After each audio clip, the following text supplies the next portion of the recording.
Hello everyone, welcome back to your YouTube channel Economic Sex. My name is Indu Sharma. So guys, today we will discuss very important session and which is most expected practical question जो आपको generally exam में देखने को मिलेंगे और इससे related question कैसे बनेगा एग्जाम में प्रैक्टिकल कॉन्सेप्ट बेस्ड पर वो भी आपको देखने को मिलेगा। और ये एक अजम्पशन है, इससे रिलेटेड आपको एग्जाम में I am damn sure question देखने को मिलेगा ही मिलेगा। सो गाइज आपको एग्जैक्टली पता चले कि आपको प्रैक्टिकल क्वेश्चन किस तरीके वाले कौन से टाइप के क्वेश्चंस आपको ज्यादा प्रैक्टिस करने हैं, तो इसके लिए आपको ये वीडियो पूरा देखना पड़ेगा। सो गाइज स्टार्ट करते हैं हम।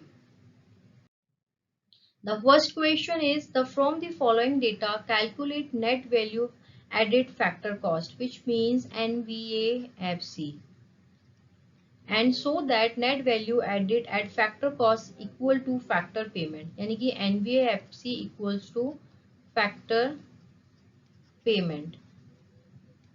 ये क्वेश्चन में दिया है तो हमें निकालना है। इसमें ये पूछा गया है कि एनबीएफसी क्या निकलेगा और फैक्टर पेमेंट, तो क्या वो दोनों एक इक्वल हैं, मतलब जो एनबीएफसी निकलेगा और जो फैक्टर पेमेंट निकलेगा वो दोनों की वैल्यू इक्वल है या नहीं है।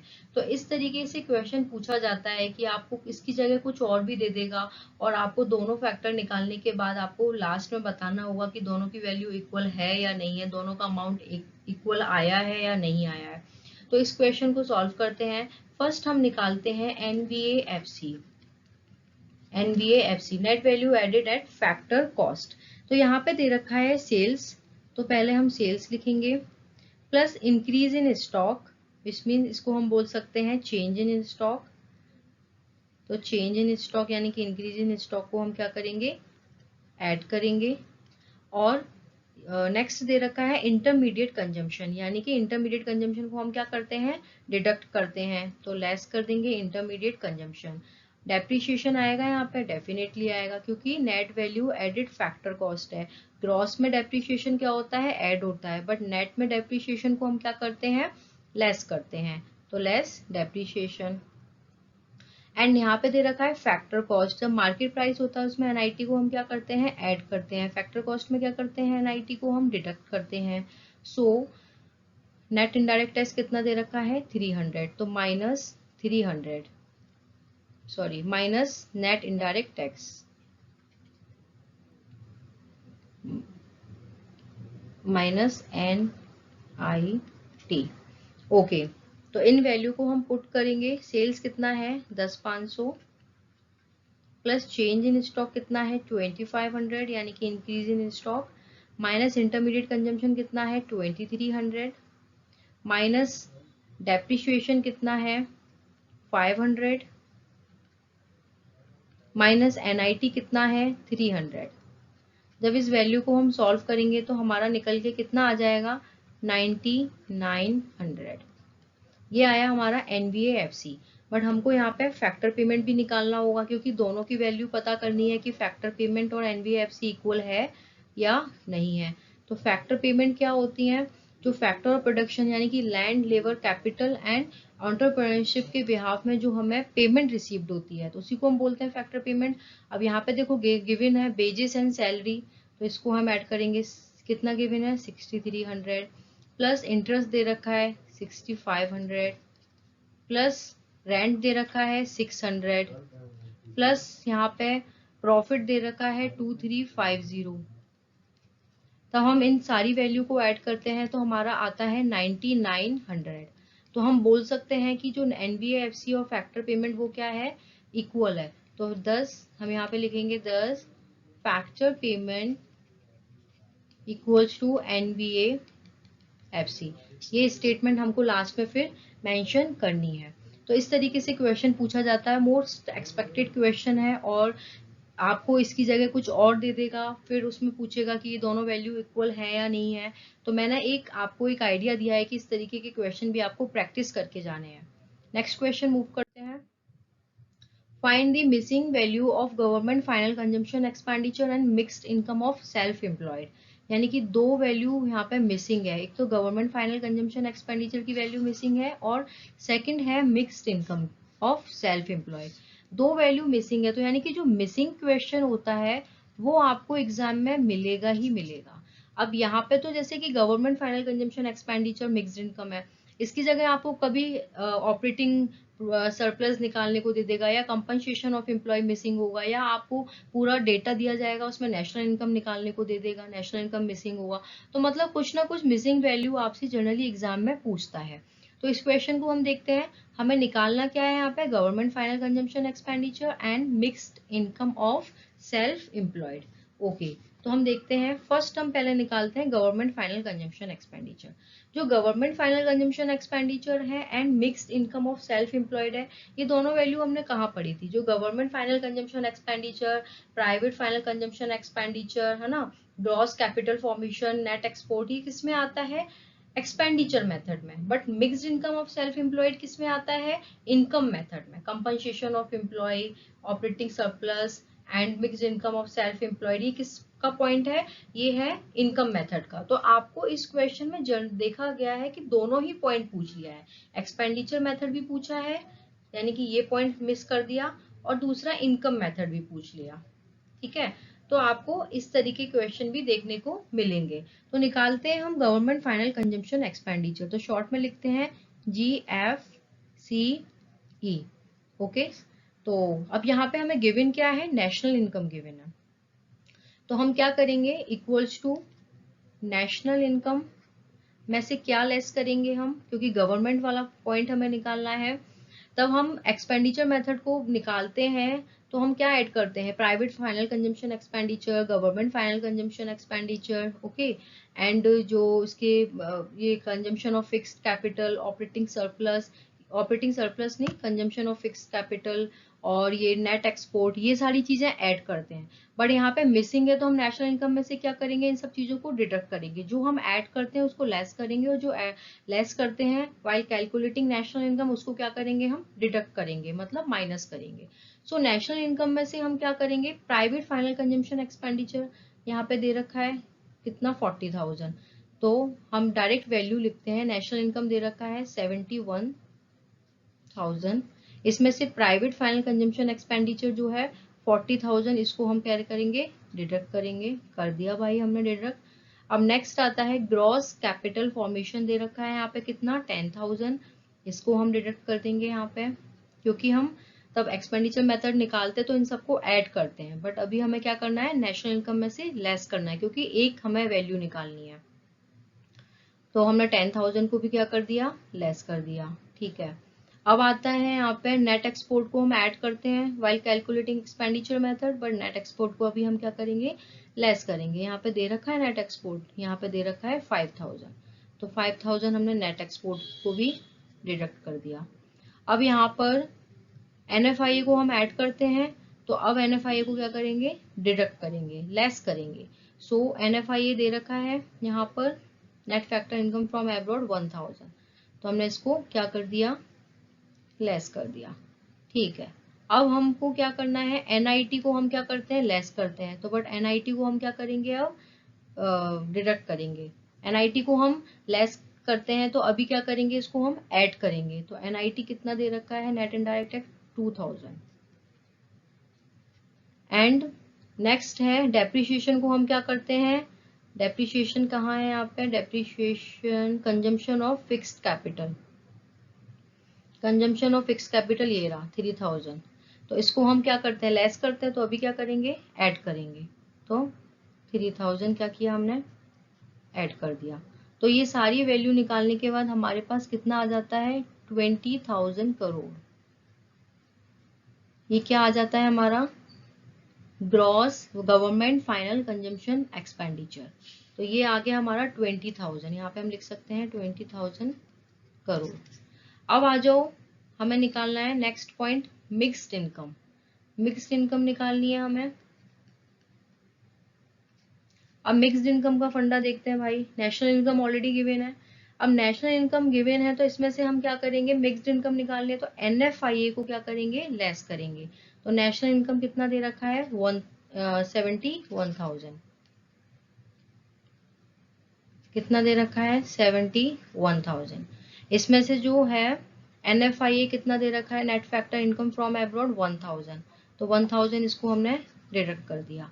बेजिस and salary wages and salary क्यों लिया हमने, क्योंकि हम इनकम मेथड निकाल रहे हैं। इनकम मेथड में वेजेस एंड सैलरी होता है कंपनसेशन ऑफ एम्प्लॉय, तो 15,000 हमने क्या किया, इसको भी लेस कर दिया। अब आ जाओ ऑपरेटिंग सरप्लस। ऑपरेटिंग सरप्लस में क्या आ जाता है, रेंट आ जाता है, रॉयल्टी आ जाती है, इंटरेस्ट आ जाता है। तो 30,000 दे रखा है यहाँ पर, तो 30,000 को भी क्या किया, लेस किया। तो कितना आया हमारा mixed income of self employ, 25,000 crore. तो ये हमारा आता है मिक्स इनकम, और ये आता है हमारा 20,000 गवर्नमेंट फाइनल कंजम्पशन एक्सपेंडिचर। तो मेरा ये क्वेश्चन लाने का मतलब ही ये है कि आपको एग्जैक्टली पता चले कि जो मिसिंग वैल्यू वाले क्वेश्चंस होते हैं वो आपको एग्जाम में देखने को मिलेंगे ही मिलेंगे। जैसे यहाँ पर ये मिस है, वहां पर कुछ और मिस कर देंगे, आपको निकालना पड़ेगा।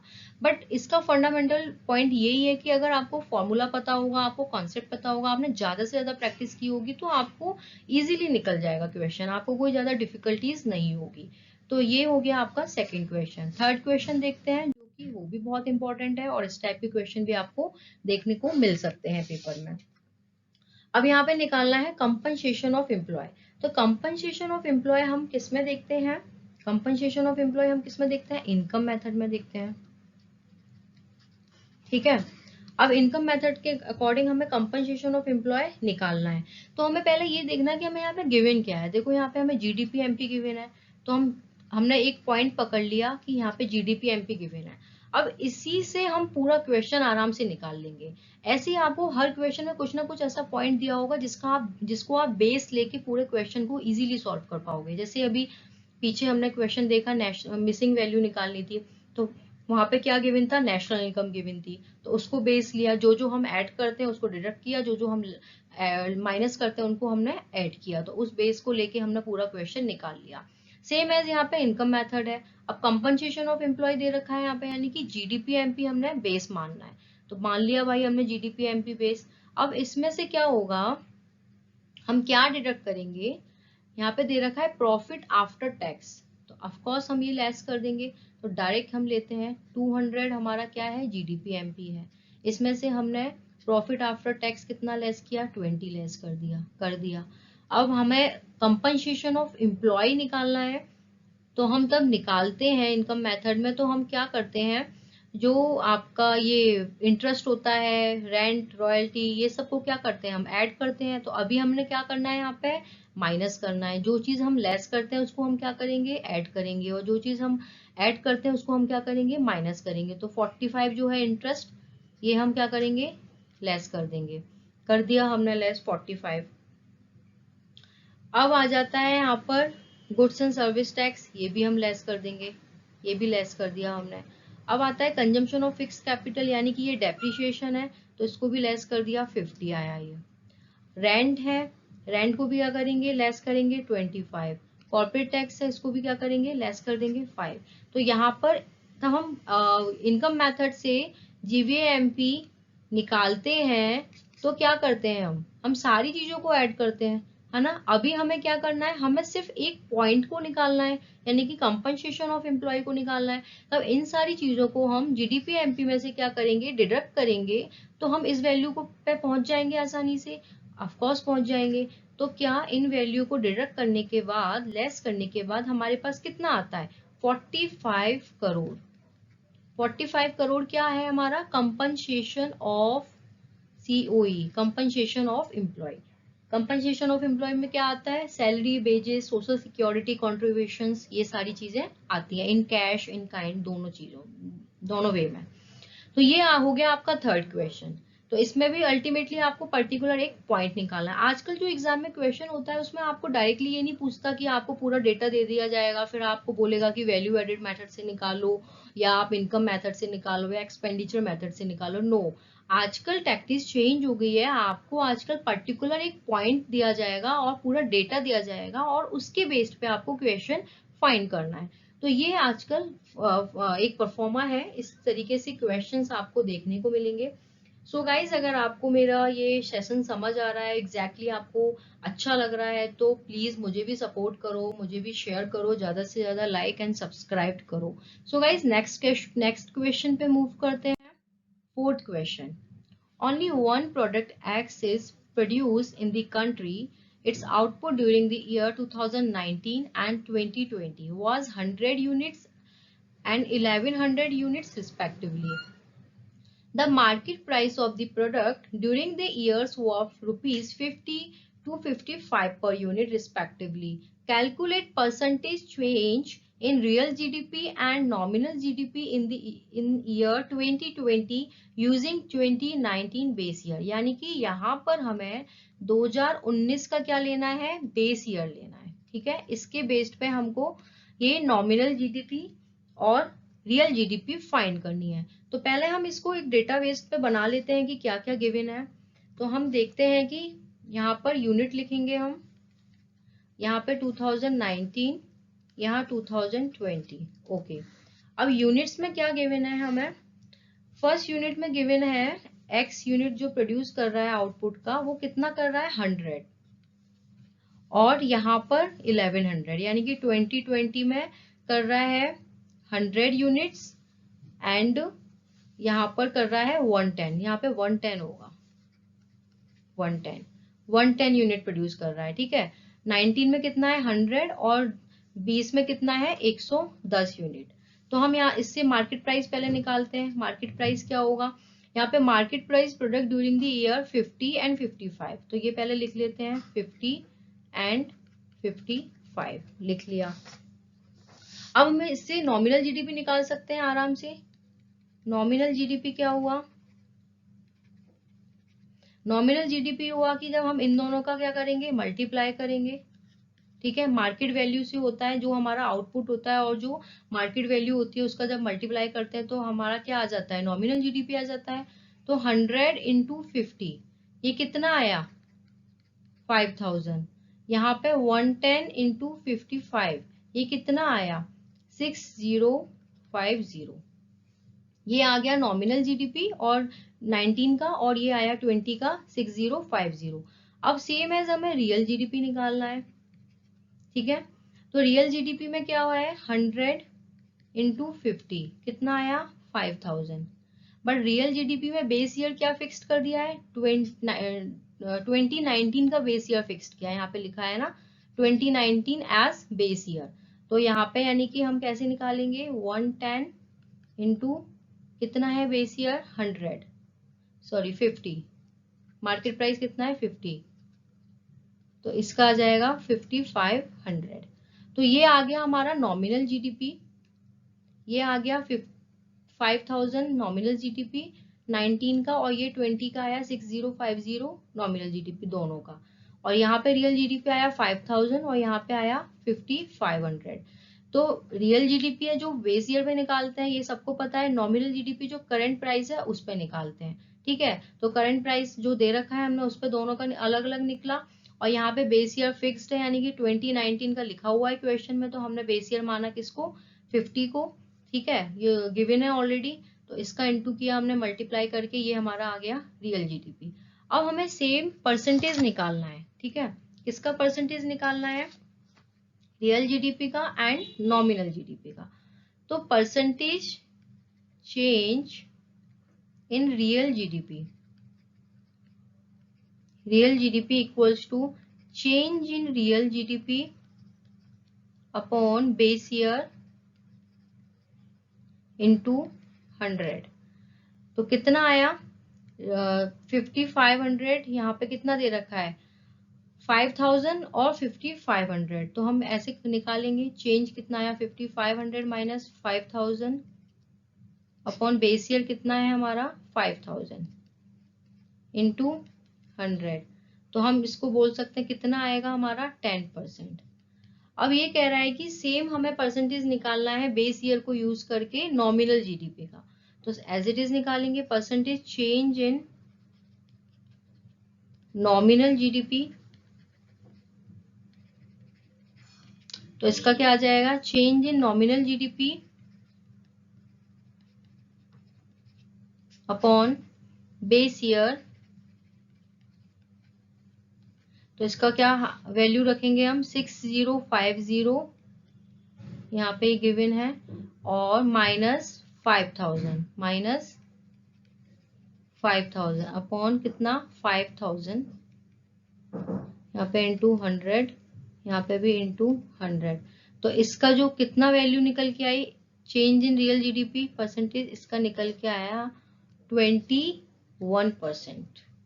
तब आप कैलकुलेट करोगे तो कितना आएगा, 21%।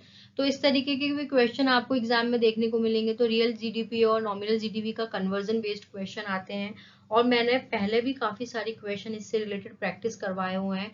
मैं ऊपर लिंक दिया हुआ है, आप वहां जाके विजिट कर सकते हो, और प्लेलिस्ट में भी चेकआउट कर सकते हो। प्रैक्टिस रिवीजन प्लेलिस्ट के नाम से है, उसमें सारे प्रैक्टिस सेट्स पड़े हुए हैं इससे रिलेटेड। और भी बहुत डिफरेंट डिफरेंट क्वेश्चंस हैं, बहुत सारे ट्रीटमेंट बेस्ड क्वेश्चन हैं, जिसमें मैंने ये बताया कि कौन सी चीजें इंक्लूड की जाती हैं, कौन सी चीजें इंक्लूड नहीं की जाती हैं, और उससे रिलेटेड भी क्वेश्चन बनते ही हैं। और मैं कोशिश करूंगी कि एक सेशन और प्रोवाइड करूं आपको, ताकि आपको और अच्छे से क्लियर हो जाए। Next question, calculate national income. अब हमें नेशनल इनकम निकालनी है, तो this is your homework question. और नेशनल इनकम आराम से इसमें से आप निकाल सकते हो कि हमें ये इनकम बेस्ड है, इनकम बेस्ड मेथड है ये, ठीक है। और यहाँ पर देखो दे रखा है कि private final consumption expenditure and government final consumption expenditure, net export, इन तीनों को हम क्या करेंगे, ऐड करेंगे। और नेट एक्सपोर्ट को भी ऐड कर दिया, और फिर उसके बाद हम net factor income paid to abroad, इसको हम क्या कर देंगे, डिडक्ट कर देंगे। तो ऐसे करके हमारा जो नेशनल इनकम है वो कितना आया, 650 करोड़ आएगा। और ये आपका होमवर्क क्वेश्चन है, और इस क्वेश्चन का आप स्क्रीनशॉट लेके आराम से सॉल्व कर सकते हो। आई होप आपको ये समझ आया होगा गाइज, और मेरे एफर्ट्स को प्लीज सपोर्ट करो, एंड ज्यादा से ज्यादा शेयर करो एंड सब्सक्राइब करो, ताकि मैं और अच्छा अच्छा कंटेंट आपको प्रोवाइड कर सकूं, एंड इकोनॉमिक्स के साथ अकाउंट्स का भी as well as. So till then preparation अच्छी रखो, मेहनत करो। Thank you so much.